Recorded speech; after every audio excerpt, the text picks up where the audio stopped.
vir die mense. Kom sê hallo vir die mense. Hello babies. Eddie. Hello Eddie.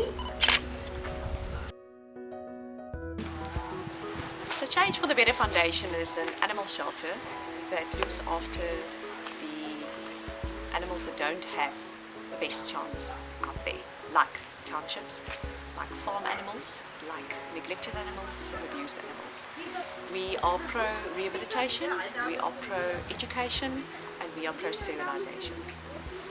So Change for the Better Foundation was started in January 2014. We were officially registered as a non-profit organization by the Department of Social Development in June 2014.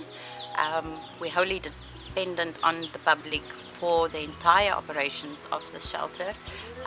That includes the running costs, which normal living expenses like rent, water, electricity, wages. There's currently 250 animals in our care. They need to eat every single day. The food that we have to buy for them all comes from donations from the public. We do not get any government funding. We've got several platforms where people can do fundraising events for us on. We registered with a Give and Gain. Typically we get international funding from there. We registered with Do It for Charity. We registered for Back a Buddy.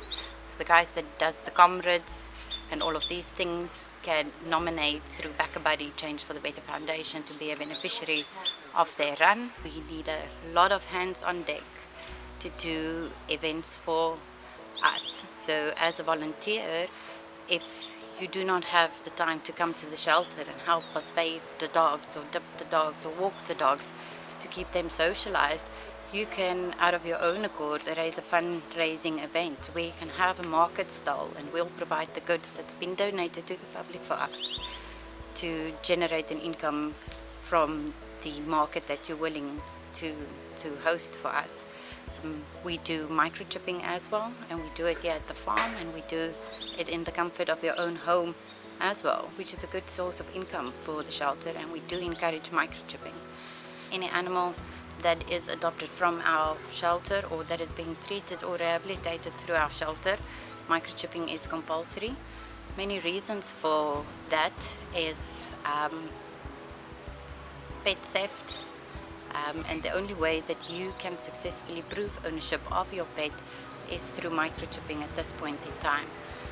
There's a handful of pro-life animal shelters in Cape Town. So by microchipping your pet, you become the voice of that voiceless animal. They can't phone home, but somebody who picks them up can. If these animals are not microchipped, our current laws provide for a 10-day period, and depending where these animals are handed in, that is the extent of their lifetime then. The next 10 days for somebody to come and find them, and if they're not found, unfortunately they'll have to be put down.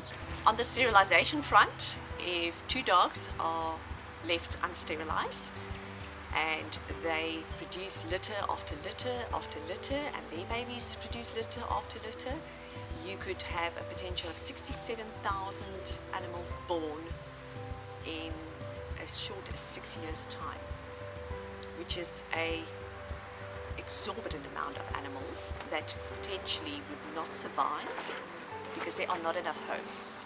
In South Africa alone, the dogs population is at such a level that you would need 7 dogs per person if you want all of them to be homed, which we know that is not possible. Cats that are left unsterilised, you could have a potential of 11.5 million cats being born over a 10-year period if they are allowed to produce litter. Cats can have between 2 to 3 litters in a year's time, depending on what environment they're in. If they are in a feral environment, it's about survival. So therefore they will be more prone to have babies than what you would find in a controlled environment.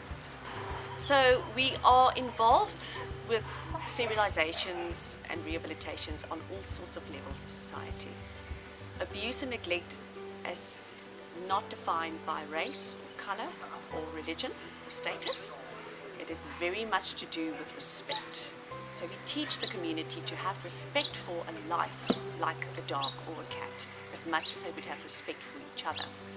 They know that they can come here, that the animals will be safe, that we will look after them, and that we will guide them, and that we will help them. We're not here to take animals away from people. We are here to help them, to teach that they can look after them if help is provided.